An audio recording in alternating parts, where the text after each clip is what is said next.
नमस्कार, शारदास किचनमध्ये आपले स्वागत आहे। आज आपण अगदी लहानांपासून तर मोठ्यापर्यंत सर्वांनाच आवडणारी सोयाबीन चिल्ली कशी करायची हे बघणार आहोत। चला तर मग रेसिपीला सुरुवात करूया। त्यासाठी मी 2 वाट्या सोयाबीन घेतली आहे। सोयाबीन घेताना मोठ्या आकाराची घ्यायची म्हणजे सोयाबीन चिल्ली छान दिसते। मी गरम पाणी करायला ठेवलं होतं। आपण गरम पाण्यामध्ये सोयाबीन टाकून घेऊया। सोयाबीन बुडेल इतपत पाणी टाकून घ्यायचं आणि सोयाबीनला उलटपालट करून घ्यायची म्हणजे व्यवस्थित अशी भिजली जाईल दोघं साइडने। आता आपण सोयाबीन 5 मिनिट बॉईल करून घेऊया।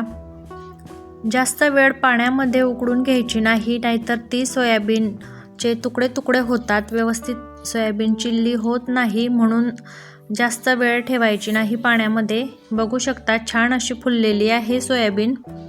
आता आपण काढून घेऊया।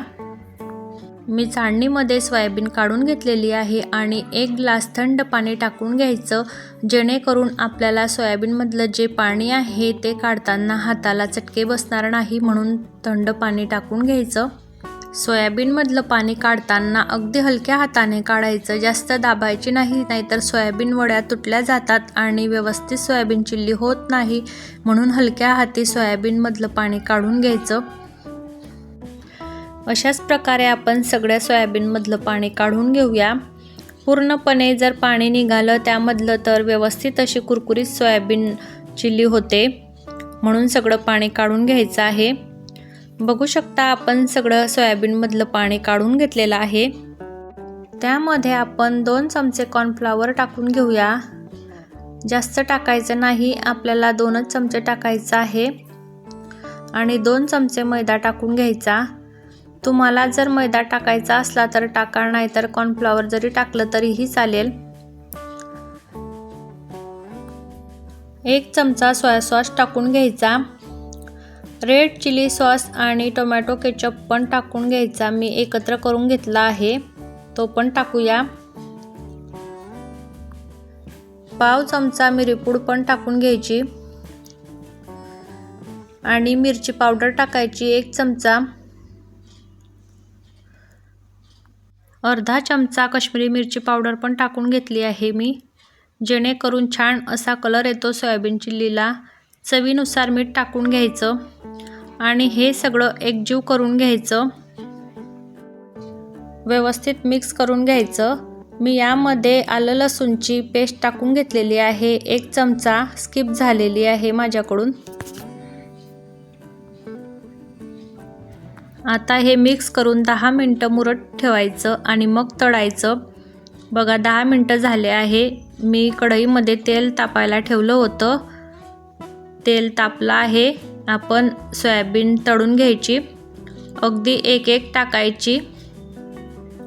आपण जर 2-2, 4-4 एक खट्टे टाकले तर ते चिटकले जातात, मोकळे मोकळे होत नाही, म्हणून 1-1च टाकून तळायची। जेवढे कढईमध्ये मावतील तेवढे सोयाबीन टाकून घ्यायचे त्यामध्ये। बघा छान असं तेल तापलेलं आहे, व्यवस्थित अशा तळल्या जात आहे सोयाबीन। अगदी कुरकुरीत होईपर्यंत तळायची, तेल तापून घ्यायचं आणि मंद आचेवर सोयाबीन तळायची म्हणजे आतपर्यंत छान तळली जाईल। बघा छान असा कलर आलेला आहे सोयाबीनला, आपण कोणत्याही प्रकारचा कलर टाकलेला नाही आहे, तरी पण किती छान कलर आलेला आहे बघू शकता। तेल टाकताना थोडं जास्त तेल टाकायचं, झपत्या तेलामध्ये छान अशी सोयाबीन तळली जाते। कमी तेल टाकलं तर ती कढईच्या तळाला चिटकली जाते, म्हणून व्यवस्थित तेल टाकून घ्यायचं। बघा ब्राऊन कलर येईपर्यंत तळून घ्यायची। मंद आचेवर तळल्यामुळे छान असा कुरकुरीतपणा येतो आणि सोयाबीन खायला छान लागते। बघा आता सोयाबीन तळून झालेली आहे, मी एका चाळणीमध्ये काढून घेतली आहे। किती छान अशी कुरकुरीत झाली आहे बघू शकता। बघा आपली सोयाबीन छान अशी कुरकुरीत झालेली आहे, किती सुंदर असा कलर आलेला आहे। मी पॅन तापायला ठेवला होता, पॅन तापला आहे। आपण त्यामध्ये 2 चमचे तेल टाकून घेऊया। ज्या तेलामध्ये मी सोयाबीन तळली तेच 2 चमचे तेल घेतलं आहे आणि 2 चमचे आलं लसूणची पेस्ट टाकून घ्यायची आणि परतून घ्यायचं। 2 हिरव्या मिरच्या बारीक लांब अशा कापून घेतलेल्या आहे मी, त्या पण टाकून परतून घ्यायच्या। हे आपल्याला गॅस फुल ठेवूनच परतायचं आहे, म्हणजे कुरकुरीतपणा येईल मिरच्यांना किंवा कांद्याला। आता हे परतून झालेलं आहे, त्यामध्ये आपण कांदा टाकून घेऊया। मी जो पातीचा कांदा घेतला होता तो आणि त्यामध्ये थोडी पात आहे ते टाकून घेतलेली आहे, ते पण परतून घ्यायची। गॅस आपल्याला कमी करायचा नाही आहे। मी एक कांदा जाड कापून घेतलेला आहे। आपल्याला मोठे तुकडे करायचे आहे, जास्त बारीक करायचा नाही कांदा। कांदा परतून घ्यायचा। कांदा परतून झालेला आहे, त्यामध्ये आपण शिमला मिरची टाकूया। शिमला मिरचीचे पण मी जाड तुकडे केलेले आहे, जास्त बारीक केलेली नाही आहे। शिमला मिरची आणि कांदा परतून घ्यायचा व्यवस्थित। हे आपल्याला फुल गॅसवरच परतायचं आहे, म्हणजे छान असा क्रंचीपणा येतो। बघू शकता छान असा क्रंचीपणा आलेला आहे कांद्याला आणि शिमला मिरचीला। त्यामध्ये आपण 1 चमचा चिली फ्लेक्स टाकून घेऊया। अर्धा चमचा काश्मीरी मिरची पावडर आणि हे परतून घ्यायचं व्यवस्थित। असं परतून झाल्यावर त्यामध्ये आपण सॉस टाकून घेऊया। मी 2 चमचे टमाटा केचप टाकून घेणार आहे। 1 चमचा रेड चिली सॉस टाकून घ्यायचा आणि 1 चमचा सोया सॉस टाकून घेऊया। हे व्यवस्थित असं मिक्स करून घ्यायचं। बघू शकता व्यवस्थित मिक्स करून झालेला आहे। तुम्ही जर अशाच प्रकारे सोयाबीन चिल्ली केली तर तुम्हाला बाहेरून सोयाबीन चिल्ली आणायची गरज पडणार नाही, अगदी बाहेरच्या सारखीच घरी पण होते अशाच प्रकारे केली तर। मी 1 चमचा कॉर्नफ्लॉवरमध्ये पाणी टाकून विरघळून घेतला आहे, ते पण टाकायचं। कॉर्नफ्लॉवरमुळे छान असा घट्टपणा येतो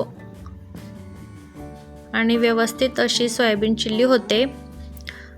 व्यवस्थित असं परतून झालेलं आहे। त्याच वाटीमध्ये पाणी घेऊन मी अर्धी वाटी पाणी टाकून घेते आहे। जास्त पाणी टाकायचं नाही, अगदी थोडंसंच पाणी टाकायचं आहे। मी अर्धी वाटी पाणी टाकलेलं आहे। व्यवस्थित असं मिक्स झाल्यावर त्यामध्ये थोडंसं चवीनुसार मीठ टाकायचं। आपण सोयाबीनमध्ये पण मीठ टाकलेलं आहे, म्हणून जास्त मीठ टाकायचं नाही, अगदी थोडंसंच टाकायचं। मीठ टाकून परतून घ्यायचं। ही सोयाबीन चिल्ली अगदी साधी सोप्या पद्धतीने आपण केलेली आहे। अगदी नवशिके सुद्धा सहज बनवतील इतकी सोप्या पद्धतीने आपण ही रेसिपी केलेली आहे। आता त्यामध्ये आपण सोयाबीन टाकून घेऊया।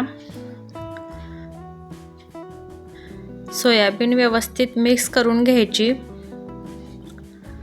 आणि आपण 1 मिनिट व्यवस्थित शिजवून घेऊया, म्हणजे छान असं व्यवस्थित मुरले जातील मसाले सोयाबीनमध्ये। आणि त्यावर थोडीशी कांद्याची पात टाकून घेऊया। कांद्याची पात टाकून व्यवस्थित मिक्स करून घ्यायची।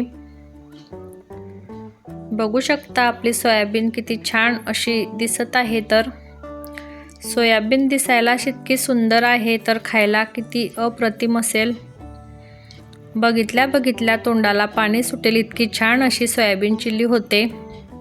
बघा आपली सोयाबीन चिल्ली तयार आहे। तुम्ही जर अशाच प्रकारे सोयाबीन चिल्लीची रेसिपी करून बघितली तर मुलं तुम्हाला कधीच बाहेरून सोयाबीन चिल्ली आणायला सांगणार नाही, घरीच बनवायला सांगतील, इतकी ही छान अशी सोयाबीन चिल्ली झालेली आहे। बघू शकता। तुम्हाला सोयाबीन चिल्लीची रेसिपी कशी वाटली कमेंट करून नक्की सांगा। आणि सोयाबीन चिल्लीची रेसिपी आवडली असेल तर चॅनलला लाईक करा, शेअर करा आणि सबस्क्राईब केलं नसेल तर सबस्क्राईब करून घ्या, जेणेकरून तुम्हाला अशाच नवनवीन रेसिपीच्या नोटिफिकेशन मिळतील। आणि तुमच्या मैत्रिणीसोबत पण शेअर करा. भेटूया अशाच नवनवीन रेसिपीसोबत पुढच्या व्हिडिओमध्ये. तोपर्यंत धन्यवाद.